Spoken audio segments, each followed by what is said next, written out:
Hi viewers, welcome back to my channel. நான் உங்கள் நண்பன் கிரேசி தமிழா. இன்றைக்கி இந்த வீடியோவில் நாம் பெரிய கோயிலில் உள்ள மூலவர் சன்னதியையும் அம்பாள் சன்னதியையும் பார்க்க போகிறோம். மூலவர் சன்னதிக்கு முன்னாடி எல்லா வாகனங்களையும் வச்சுருப்பாங்க. திருவிழா நாட்களில் வாகனங்களை தூக்கிட்டு போவாங்க. இங்கே பாருங்கள், இதில் மேலே வரைஞ்சிருக்க ஓவியங்கள் எல்லாமே மூலிகையால் வரைஞ்ச ஓவியங்கள். இந்த ஓவியங்களை எத்தனையோ நூற்றாண்டுக்கு முன்னாடி வரைஞ்சிருக்காங்க. ஆனால் அது இன்னும் அழியாமல் இருக்குது. இதுதான் கொலு மண்டபம். நவராத்திரி நேரத்தில் இந்த கொலு மண்டபத்தில் வச்சு தான் பூஜை நடக்கும்.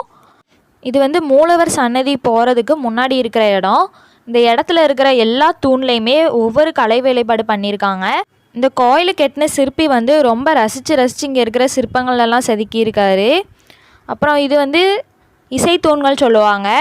இந்த இசைத்தூண்களை தட்டினா சரிகமப்ப அந்த சவுண்டு கேட்கும். இங்கே இருக்கிற ஒவ்வொரு சிற்பமுமே ரொம்ப சிறப்பு வாய்ந்தது தான்.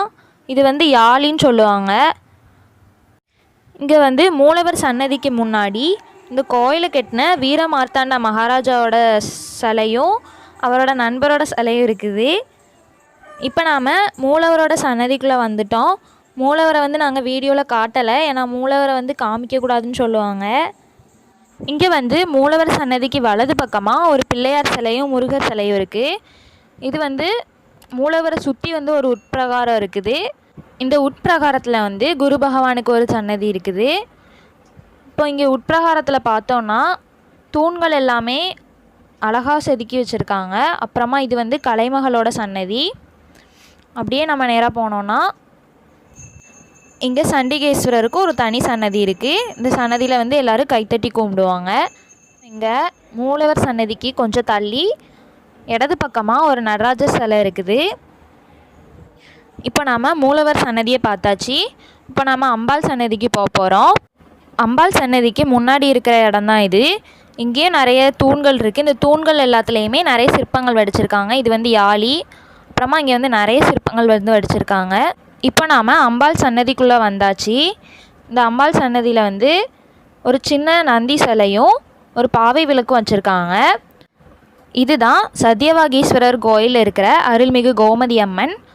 இந்த கோமதி அம்மன் சன்னதி சைடில் இருக்கிற செவரில் திருப்பள்ளி எழுச்சியும் திருப்பொன் ஊசல் அதெல்லாம் எழுதியிருப்பாங்க. அவ்வளோதான். அப்புறமா அந்த சன்னதியில் சிசிடிவி கேமராலாம் வச்சுருக்காங்க.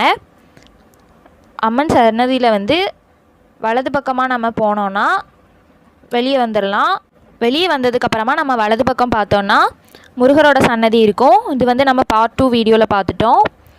அப்புறம் இடது பக்கமாக நம்ம போகிறோம். இதுதான் கோயில். உள்ளேருந்து பார்க்கும்போது ராஜகோபுரம் இப்படி தான் தெரியும். இப்போ நம்ம நடராஜரோட சன்னதிக்கு போகிறோம். இந்த நடராஜர் சன்னதியில் எல்லாருமே தியானம் பண்ணுவாங்க. அப்புறம் இங்கே திருவெம்பாவை நடராஜர் சன்னதியிலோட இருக்கக்கூடிய அந்த செவத்தில் எழுதியிருப்பாங்க. இந்த நடராஜரை சுற்றி ஒரு பிரகாரம் இருக்குது. இது வலது பக்கமாக பார்த்தா அப்படி இருக்கும். அப்புறமா இது பின்னாடி ஒரு பெரிய ஜன்னல் மாதிரி போட்டிருப்பாங்க. இதில் நடராஜரோட நிழல் அப்படியே விழும். அப்புறமா இது வலது பக்கத்துலேருந்து பார்க்கும்போது இப்படி இருக்கும். அவ்வளோதான் நடராஜர் சன்னதி. இந்த நடராஜர் சன்னதியில் ஒரு பெரிய மணியை கட்டியிருப்பாங்க. இப்போ நம்ம நடராஜர் சன்னதியிலேருந்து வெளியே வந்தோன்னா சன்னதிக்கு இடது பக்கத்தில் சந்திரனோட ஒரு சிலை வச்சுருக்காங்க. அவ்வளோதான். இப்போ நாம் கோயிலேருந்து வெளியே வந்துட்டுருக்கோம். இந்த வீடியோலலாம் நாங்கள் கோயிலை பற்றி கொஞ்சமாக தான் சொல்லியிருக்கோம். ஆனால் இந்த கோயிலை பார்க்க வேண்டியது இன்னும் நிறைய. இந்த கோயிலை பற்றி சொல்லணுன்னா இன்னும் சொல்லிக்கிட்டே போகலாம். ஏன்னா அவ்வளோ சிறப்பாக அந்த கோயிலை கட்டியிருக்காங்க. இதில் இருக்கிற கலைநயத்தையோ இல்லைனா இங்கே இருக்கிற சிற்பங்களையோ இல்லை ஓவியங்களையோ பார்க்கறனாலே அதுக்கு ஒரு நாள் வேணும் அந்த கோயிலை சுற்றி பார்க்குறதுக்கு. அதனால் ஃப்ரீயாக இருக்கிற டைமில் எல்லோரும் கண்டிப்பாக அந்த கோயிலுக்கு வாங்க. இந்த கோயில் ரொம்ப சிறப்பான ஒரு கோயில்னே சொல்லலாம். நீங்கள் இந்த கோயிலுக்கு வந்தீங்கன்னா உங்கள் மன கஷ்டம் எல்லாமே போன மாதிரி இருக்கும். நாங்கள் இந்த வீடியோவில் சொல்லாத நிறைய விஷயங்களை நீங்கள் நேரில் கோயிலுக்கு வந்தீங்கன்னா தெரிஞ்சுக்கலாம்.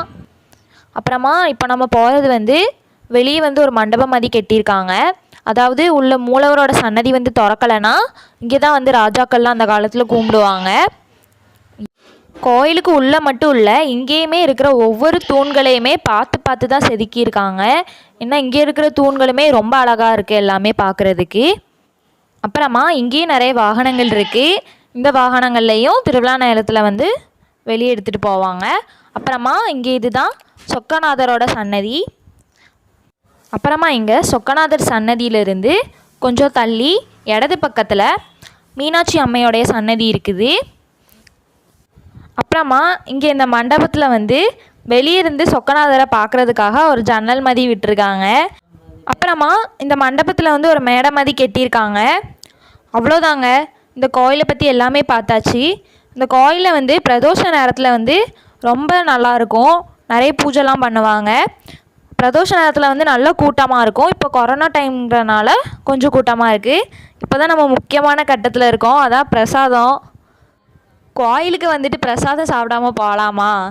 இப்போது இது வந்து நல்ல டேஸ்ட்டாக இருக்கும். அங்கே கொடுக்குற பஞ்சாமிர்தம் மிச்சம் நிறைய தந்தாங்க, எல்லாத்தையும் சாப்பிட்டு காலியாக்கிட்டோம். அப்புறமா மீதம் இருக்கிற கொஞ்சம் பிரசாதத்தை குரங்குக்கு கொடுத்தாச்சு, அவ்வளோதான். இந்த கோயில் வந்து எல்லாருமே கண்டிப்பாக பார்க்க வேண்டிய ஒரு இடம். கண்டிப்பாக கோயிலுக்கு வாங்க. சத்யவாகீஸ்வரரையும் கோமதி அம்மனையும் தரிசிச்சுட்டு போங்க.